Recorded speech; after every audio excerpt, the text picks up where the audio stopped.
오늘 우리가 함께 볼 하나님의 말씀은 열왕기상 18장 30절부터 31절까지 말씀입니다. 열왕기상 18장 30절부터 31절까지 말씀 봉독하겠습니다. 엘리야가 모든 백성을 향하여 이르되 내게로 가까이 오라. 백성이 다 그에게 가까이 가매 그가 무너진 여호와의 제단을 수축하되 야곱의 아들들의 지파의 수요를 따라 엘리야가 돌 12개를 취하니 이 야곱은 옛적에 여호와의 말씀이 임하여 이르시기를 내 이름을 이스라엘이라 하리라 하신 자더라. 아멘. 기독교에서 가장 많이 사용하고 있는 말이 있다면 바로 믿음입니다. 우리는 믿음으로 구원을 받고 믿음으로 살아가며 믿음으로 고백합니다. 믿음이라는 것은 우리의 행위가 아니라 하나님의 일하심에 대한 고백으로서 믿음이 없다면 기독교는 기독교라고 할 수 없습니다. 우리의 행위보다 하나님의 일하심이 앞선다는 것이죠. 그런데 가끔 믿음을 강조하다 보면 삶을 놓치는 경우가 있습니다. 마음으로는 여전히 잘 믿고 그 믿음을 내 말로 고백하고 설명할 수는 있는데 삶으로는, 행위로는 잘 보여지지 않는다는 것입니다. 하지만 우리가 잘 기억해야 할 것 중에 하나가 믿음이라는 것 자체가 변화가 시작된 삶과 같은 것이라는 말이죠. 그러니까 하나님을 믿는 자의 삶과 믿지 않는 자의 삶이 같을 수가 없고 예수 그리스도를 고백하며 하나님의 백성이 된 사람들은 삶의 변화가 시작되었다. 이것은 같은 말이다. 이렇게 할 수 있습니다. 변화의 폭은 각자 다를 수 있습니다. 그러나 변화가 전혀 없는 것은 믿음이 없거나 제대로 믿지 않는 것이라고 할 수 있습니다. 이것은 구원을 받았느냐 아니냐를 말하는 것이 아니라 믿음은 삶과 반드시 함께 간다는 것을 말씀드리는 것입니다.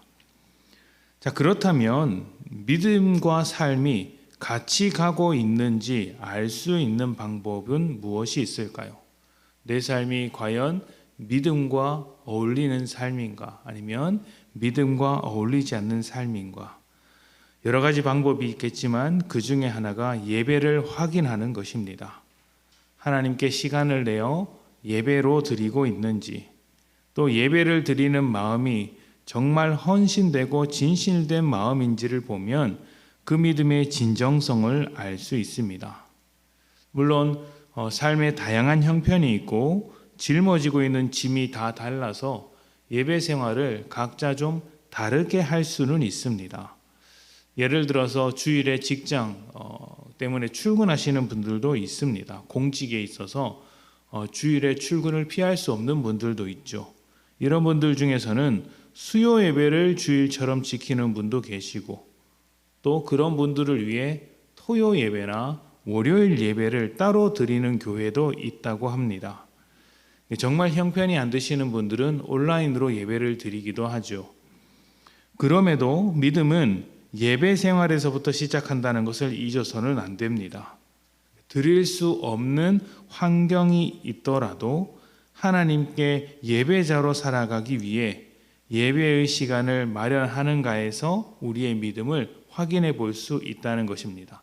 여러 가지 확인할 수 있는 방법 중에 하나라는 것이지 그것으로 모든 것을 평가한다는 것은 아닙니다. 다만 예배 생활이 아주 기초적인 부분 중에 하나이기 때문에 이렇게 말씀을 드리는 것이죠.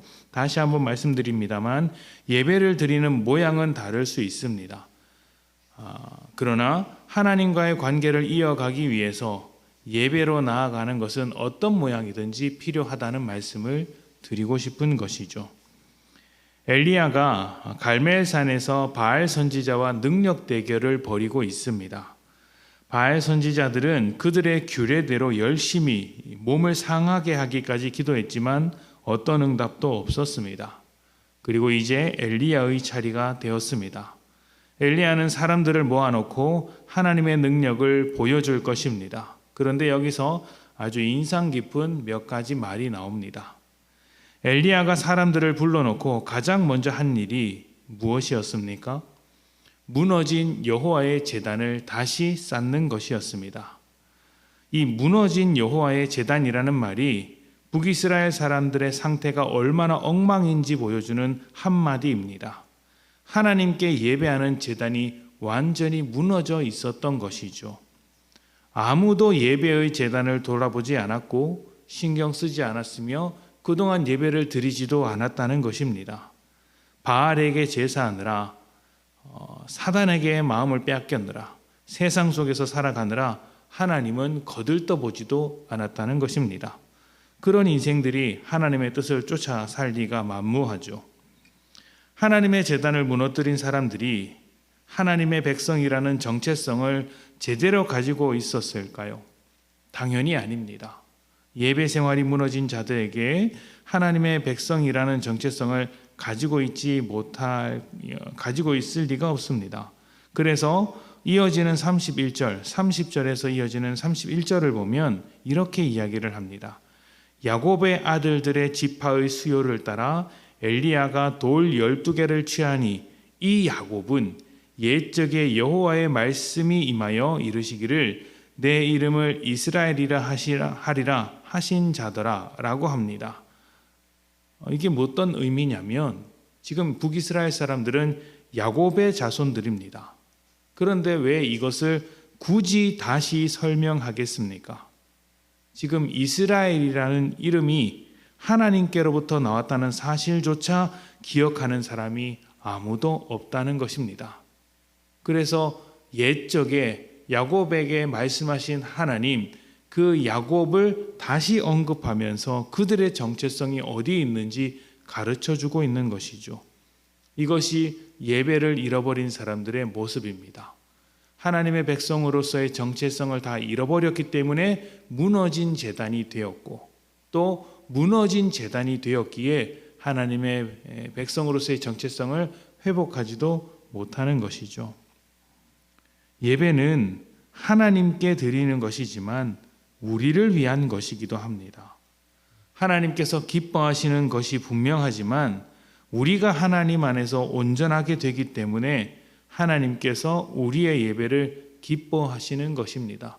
예배를 통해 하나님과 더 가까워지고 예배를 통해 하나님으로부터 채워지는 모습을 보니 하나님께서 기뻐하시는 것이죠.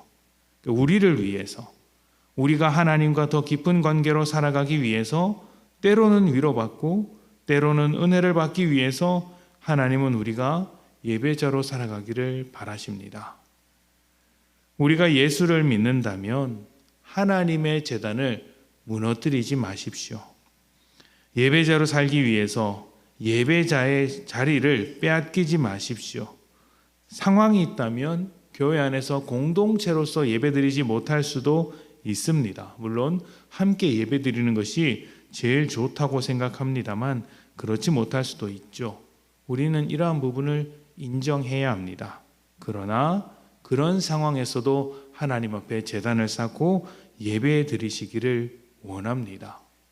예배를 놓치면 정체성이 사라집니다. 예배가 하나님의 백성으로서의 정체성을 지켜낼 것입니다. 예배가 하나님과 우리의 관계를 이어줍니다. 생각에 머무는 믿음이 아니라 삶으로 나타나는 믿음이 되기 위하여 무너진 여호와의 제단을 회복하는 귀한 여러분들이 되시기를 축복합니다. 함께 기도하겠습니다.